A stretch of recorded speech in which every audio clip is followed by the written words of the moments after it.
Welcome to our channel. Today we how to restore your Zapier connections after an authentication change, full guide step by step. To restore your Zapier connections after an authentication change, start by logging into your Zapier account.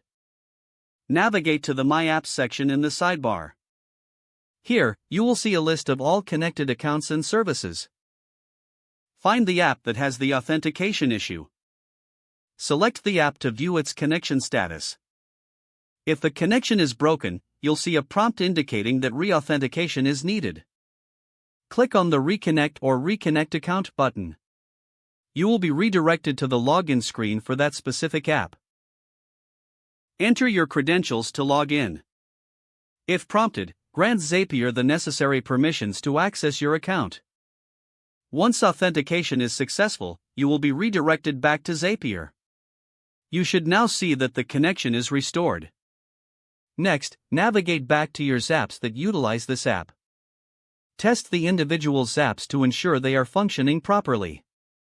If any Zaps fail, review the configurations to confirm that all settings are correct. If necessary, update any fields or settings that might have changed with the authentication. Once everything is verified, your Zapier connection should be fully restored. Finally, monitor your Zaps to ensure they continue to work as expected. If the page does not load, refresh the browser or try again in a private or incognito window.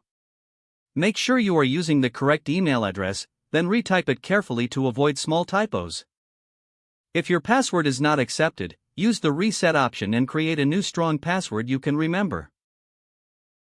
Check your spam folder for verification or security emails, then complete any requested confirmation steps. Enable two-factor authentication if available to improve account security and reduce unauthorized access risk.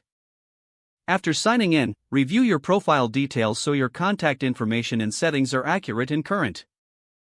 If you see an error message, note it down and try again after restarting your device and internet connection. Log out when you finish, especially on shared devices, to keep your account and payment information secure.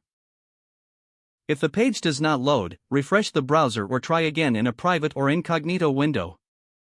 Make sure you are using the correct email address, then retype it carefully to avoid small typos.